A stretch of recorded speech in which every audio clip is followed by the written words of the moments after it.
Good afternoon, my name is Giselle Sanchez, and for the following video, I'm going to be acting as a Japanese named Kim-san, who is the president of Taku, a sushi restaurant with 2 Michelin stars in Tokyo, Japan.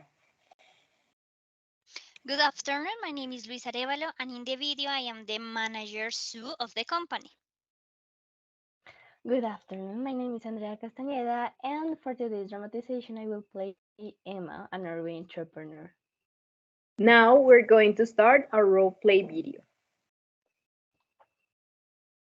Good afternoon, Miss Emma. I would like to introduce you to our president, Miss Kim Sam.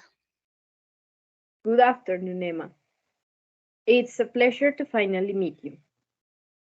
Hello, good afternoon. It is a pleasure to meet you, but I would appreciate it if Miss Kim-san would introduce only herself. I would also like to know the name of her companion. Sure, and Sue, the company manager. And Miss Emma, before we start, we want to know if you like the gift we sent you. Thank you very much, but I prefer if you can say only my name.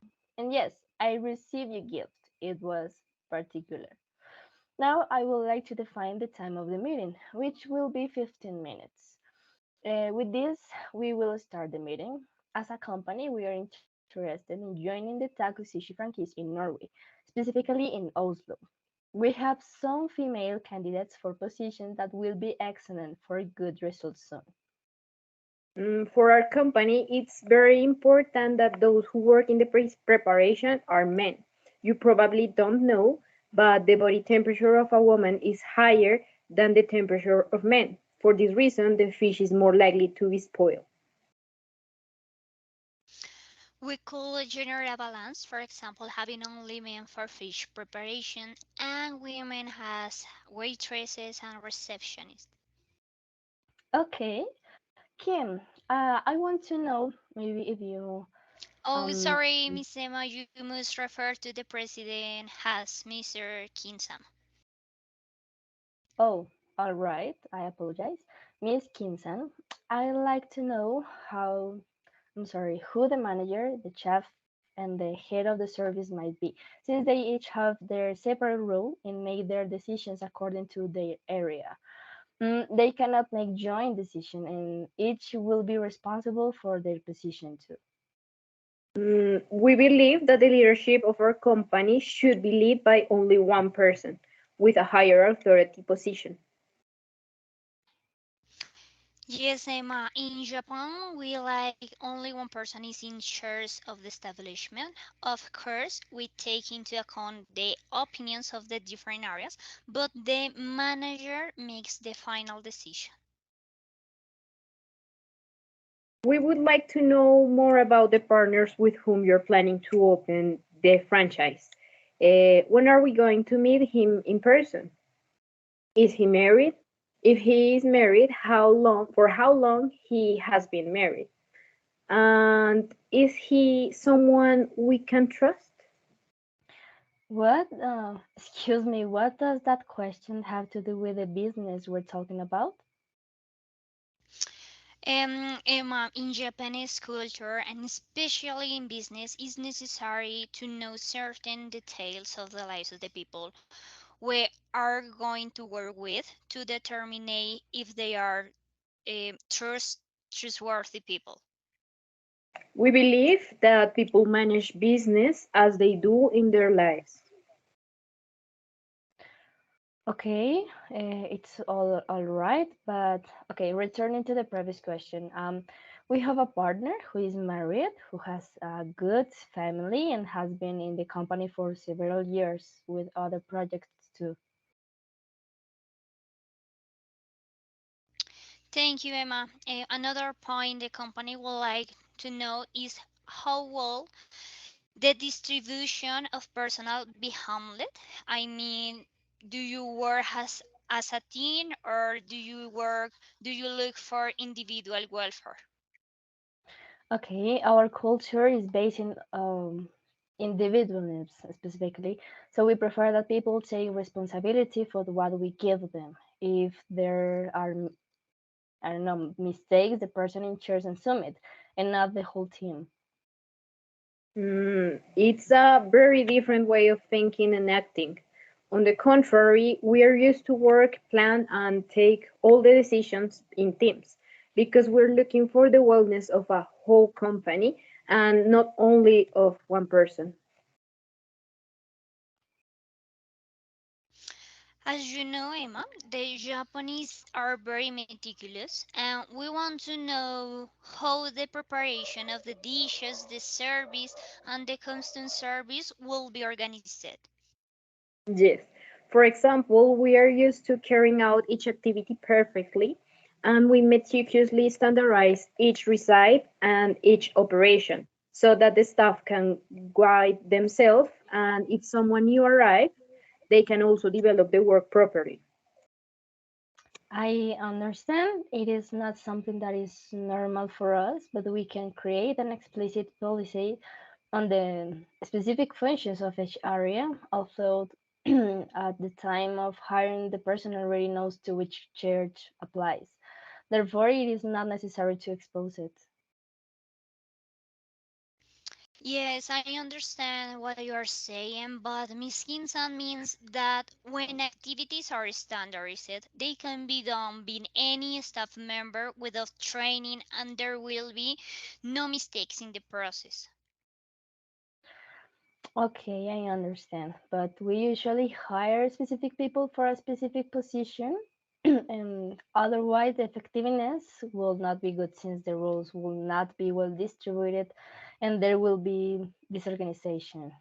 But okay, move on. Moving on, we have a deep interest in traditions. So we like to put customs. So we prefer a small place. We want to show Japanese culture while people eat, but not something too big, like having a mini Japan, but in Norway.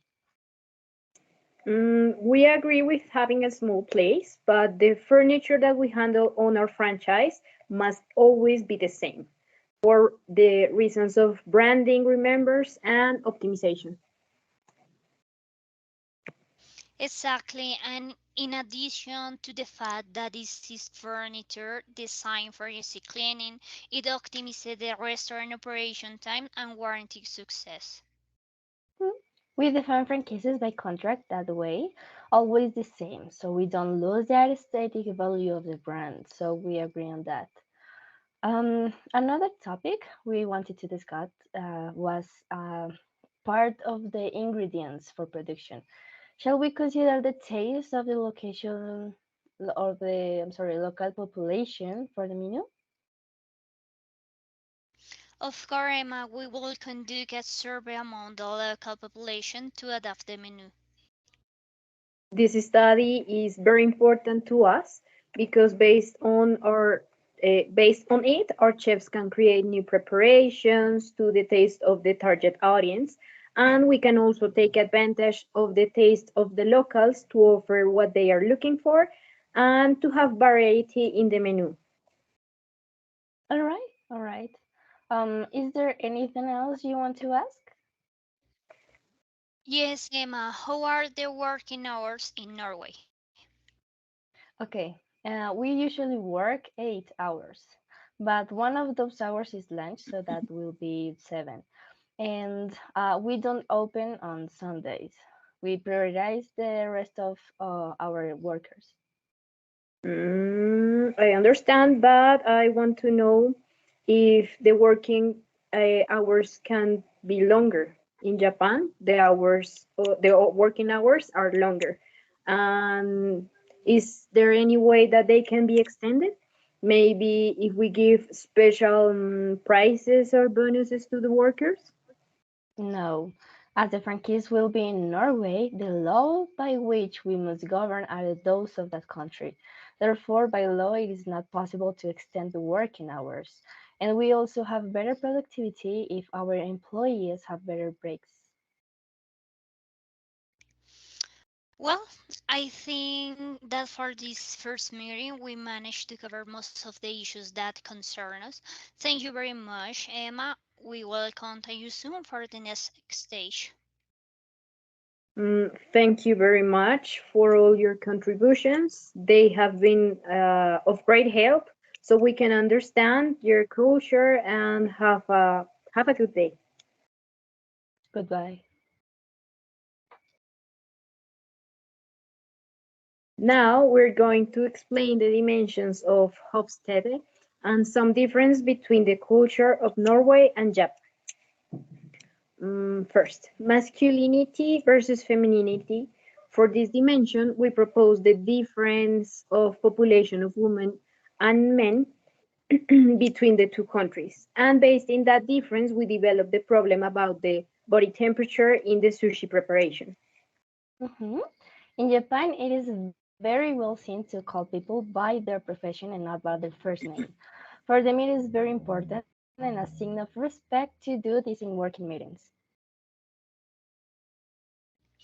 Okay, the next is power distance. And this point, the example was the management of the restaurant by the manager who has the final decision because the Japanese attach a lot of importance to positions.